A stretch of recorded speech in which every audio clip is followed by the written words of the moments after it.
Hello, everybody. I'm Eric Martin. I'm here with Brian Altano. Thank you. How you doing? That was good. I'm very good. You rolled the R. That was wonderful. I rolled the R. So all month we were talking about Dying Light. It's the IGN first of the month. Dying Light is a zombie game. We have parkour. Yeah. Zarkor, how some people have been calling it. What? Zarkor.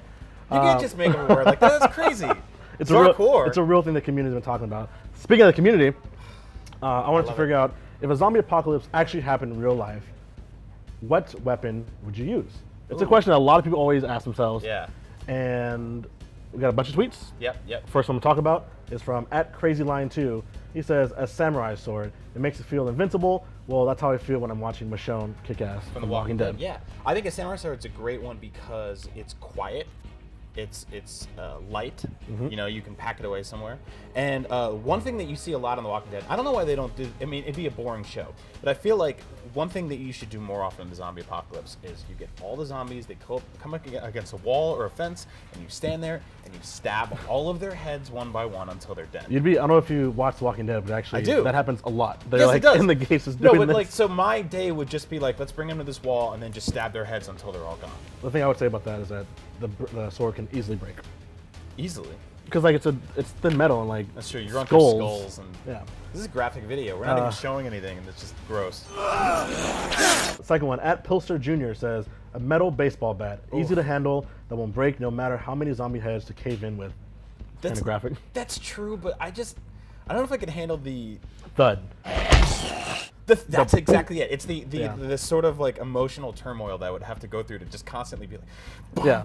It's like this is a human skull. Like, so the thing is, the samurai sword, you'd get them in the eye, right, and then they'd be dead instantly. But the metal bat, you'd hit them and they'd just be like, like I gotta get him again, and and it's a two-handed weapon. You can't do it with one hand. So. And also, the bat would have a splatter effect because sword is nice and clean. You'd be wearing it all over yourself. Yeah. Which is just like another thing to deal with emotionally.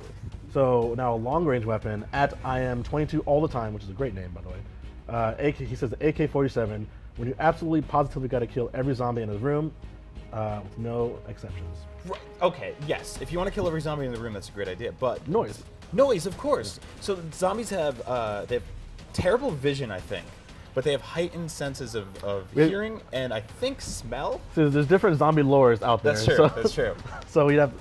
Let's do the Walking Dead lore. Okay, so Walking Dead zombies, you walk in a room and you mow them down with an AK-47, and you open the front door and there's 1,000 people in your yard going, "Hey." Go use the butt of the gun, just not people, zombies, walkers. Yeah, walkers. Rotters. Sorry, rotters. Oh, bloaters. Well, that's Last of Us. @the Asgardian says the crossbow is reusable bolts, usually quiet, used as a melee weapon, won't need much maintenance, and he also mentioned the shotgun's pretty sweet too, just loud. I actually. So the crossbow is very much glorified in The Walking Dead, and in lots of the zombie lore because it's quiet, it's swift, it's something you can you can do from a distance. Yep. But the ammo is limited, and what you see a lot in The Very Walking Dead limited. is you see Daryl shoot somebody, and then he goes over and he has to pull the arrow out of the guy's head, which to me is just like, I know I would be there for like 45 minutes, like, get out of the damn face. Well, I was going to mention that the show also makes it look like the crossbow is really easy to use. Yeah. I'm sure it's like in real life very difficult to like aim and like hold. No, I would be terrified because your hand. I mean, this is inherent with the fact that your hands are not shaking out of total fear and paranoia constantly, which I think would be the first thing to happen to me in the zombie apocalypse. I just cried. Poop my pants.